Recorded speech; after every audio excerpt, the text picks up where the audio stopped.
fazer contato com a coordenadora-geral da Campanha Nacional pelo Direito à Educação, Andressa Pelanda. Bom dia, Andressa. Bom dia, tudo bem? Tudo certo.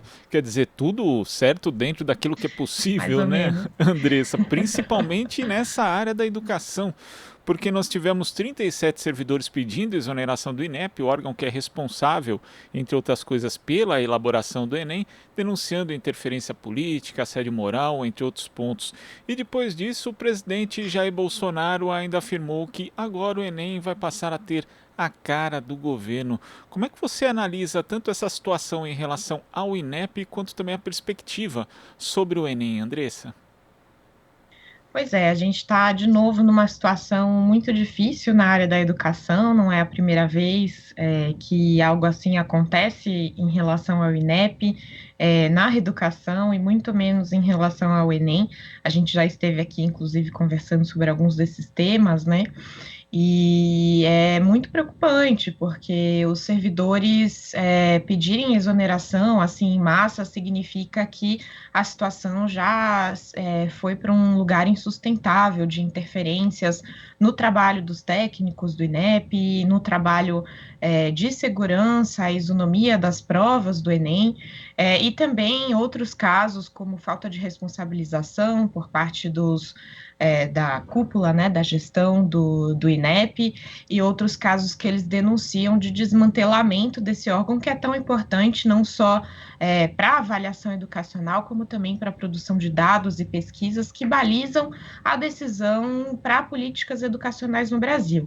Ele é central nesse aspecto e tudo isso está em risco, né? No caso do Enem, essa frase aí do presidente Bolsonaro é uma frase que coloca ainda mais toda a população e a comunidade educacional, em especial, em alerta, porque já vínhamos acompanhando tentativas de aparelhamento, censuras e interferências na prova, para além dessas questões de falta de segurança e isonomia que os servidores já denunciavam, mas agora a gente tem uma sinalização do maior chefe do executivo de que esse Enem pode sofrer com esse tipo de aparelhamento ideológico, que é muito grave em termos de uma política educacional, que é a principal porta de entrada para acesso ao ensino superior e que deveria ser uma avaliação crítica e isonômica também, em termos das questões propostas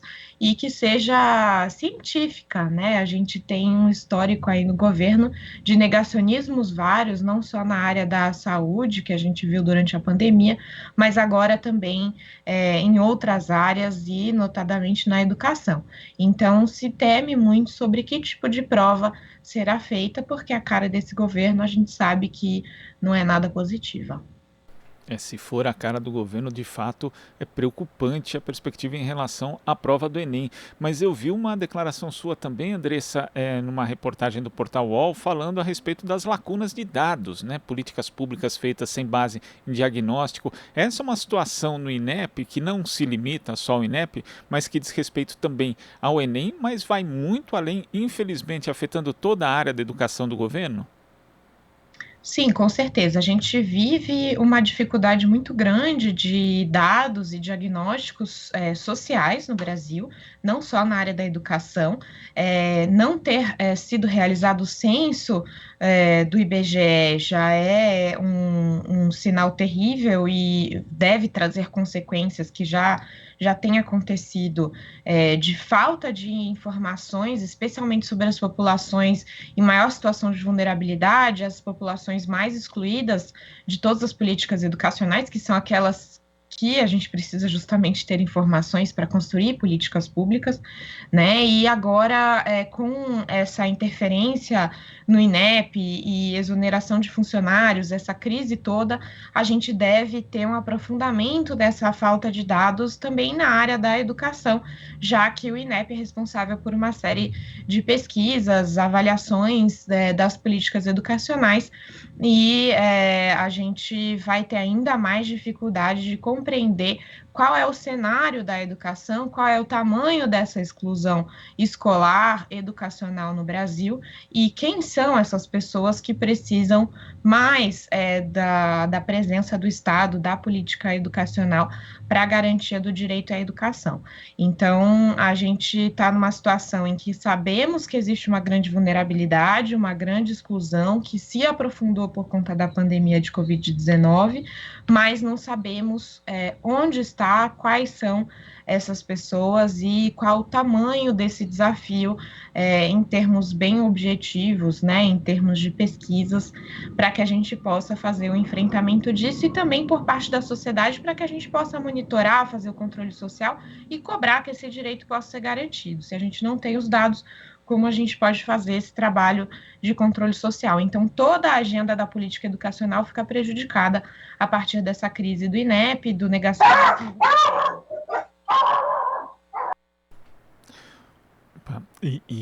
Andressa, também em relação a essa questão do INEP ainda, né? Os parlamentares estão se movimentando, obviamente, diante dessa crise.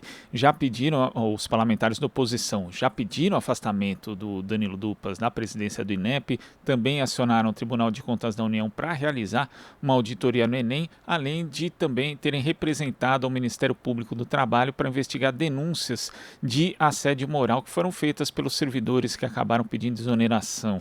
Além disso, também tem uma convocação do ministro da Educação, Milton Ribeiro, para prestar explicações. O que você acha que seria mais imediato para tentar debelar essa crise que já se avolumou bastante no INEP? Seria a saída do Danilo Dupas para garantir, inclusive, o retorno desses servidores técnicos ao INEP?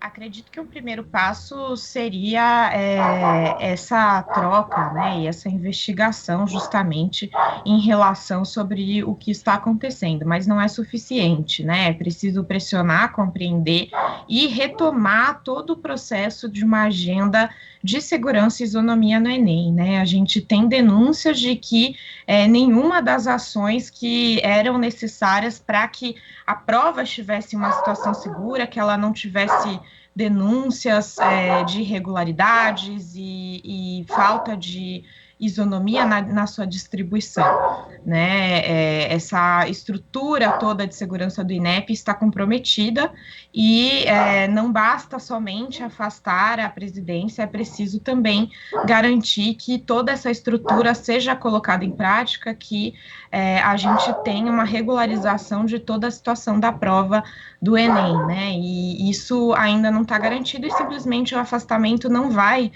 fazer retornar os servidores ou garantir que a prova seja segura, isonômica de novo, né? Isso pode impactar toda a realização da prova. A gente pode ter estudantes que vão fazer a prova e que depois ela seja deslegitimada por justamente falta de segurança e isonomia.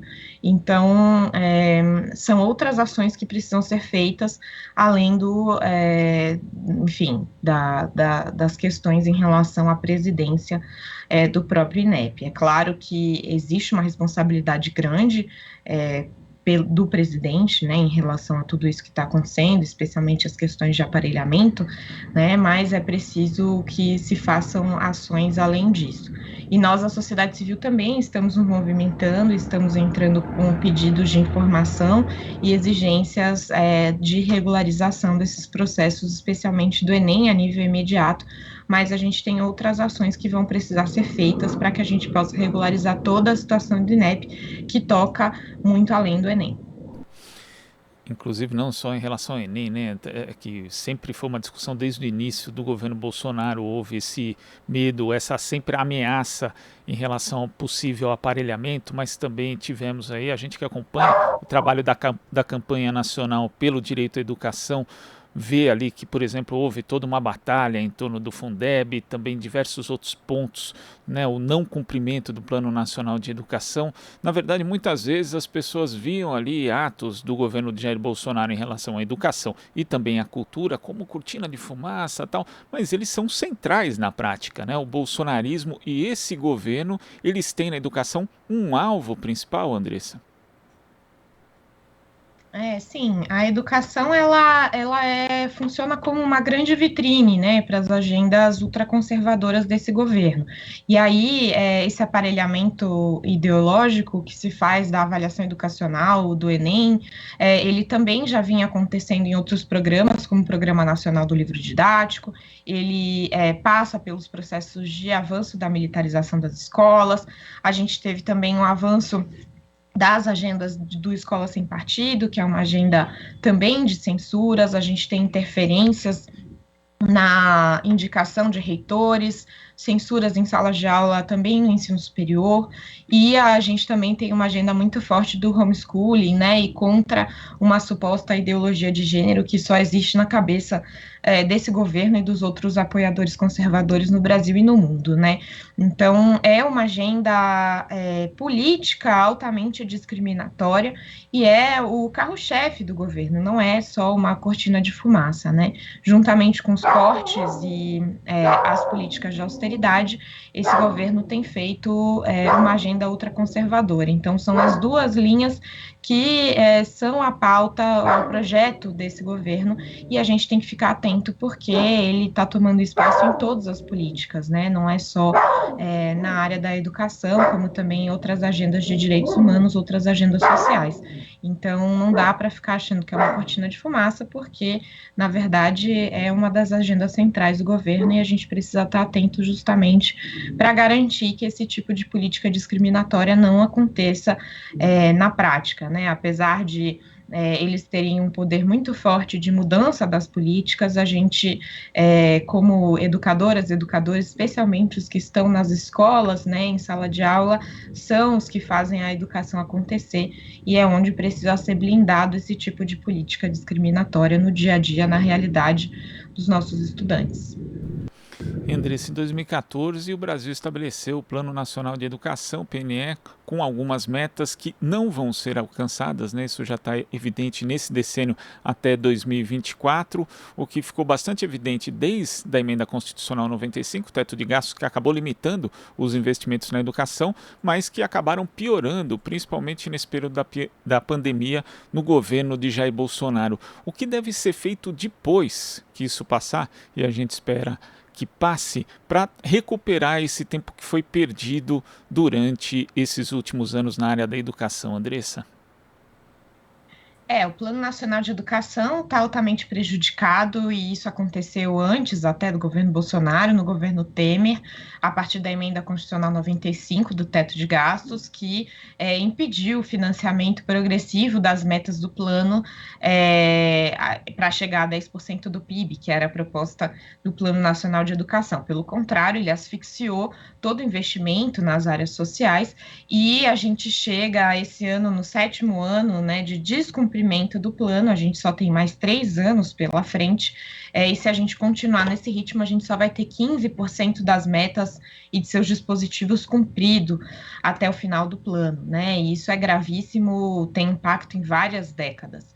Eu acho que a primeira medida que precisa ser tomada no ano que vem, né, na verdade em 2023, após a troca do presidente, que a gente tem esperança que aconteça, é justamente a revogação da emenda 95 do teto de gastos, porque é ela que tem gerado não só esse problema no Plano Nacional de Educação, nas políticas educacionais, como também é quem tem gerado fome e todo o aprofundamento das desigualdades, das injustiças sociais no Brasil.